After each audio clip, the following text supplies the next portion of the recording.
Good evening, and welcome to yet another segment of the Noisemakers. I'm Wayne Baloney, and with us tonight are several of Alaska's political candidates for the office of governor. But before we get into the actual political part of our show, I'd like to introduce fellow Inquisitor, Ms. Florence Nightingale from the Anchorage Daily Snooze. Florence? Thank you, Wayne. And let me say I consider it to be the pinnacle of my career as a journalist to be on television with a man of your stature. Thanks, Florence. Meet me later at the Captain Cook 712. Before we get into the actual questioning of our guests this evening, I'd like to introduce them, for they have formed Alaska's past, present, and political future.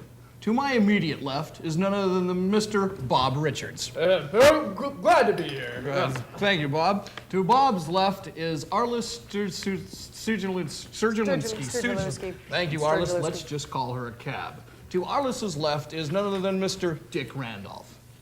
Dick, welcome. Thanks for being here. And of course, to Dick's left is one of my good friends, Mr. Steve Cooper. Steve, how are you this evening? To Steve's left, from a live satellite phone hookup from Miami or LA or Pocatello or somewhere, is the political candidate of the Libertarian Party, Ms. Marianne O'Brien. Marianne, thank you for being here this evening. Thanks, Wayne. And also with us tonight is former Governor Walter J. Hickel. Thank you for being here, Mr. Hickel. I'd like to thank you all again for being here this evening, and I'd like to get right into asking a question of Mr. Dick Randolph. Dick, is it true that you and ex-Governor Walter J. Hickel don't really see eye to eye, or is it just some kind of a political facade?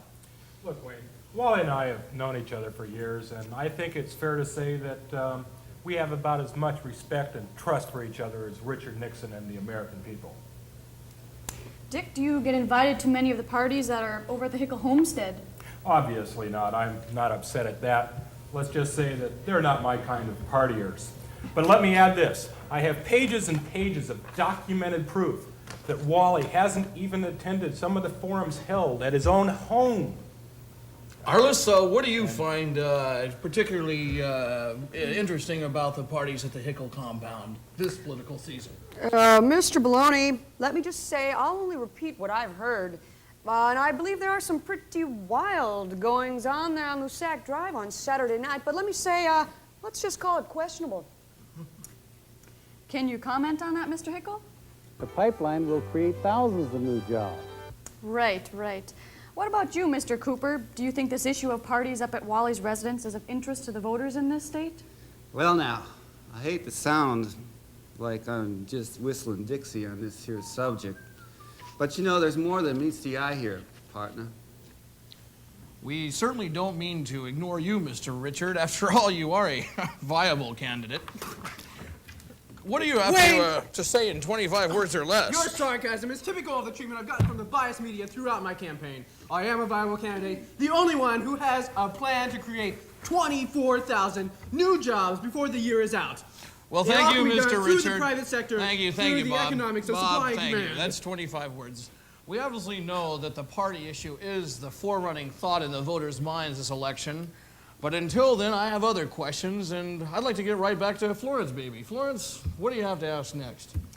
I'd just like to know, Mr. Hickel, is it true that you plan to donate all the money you earn off the parties up at your house to charity? Yes, 100% to charity. I'm afraid that's all the time we have for on this segment of the Noisemakers.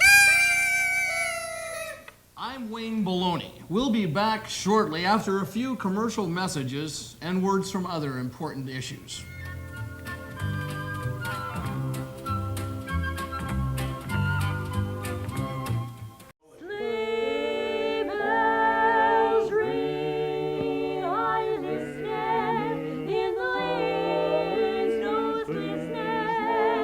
Beautiful sight, we're happy tonight, walking in a winter wonderland.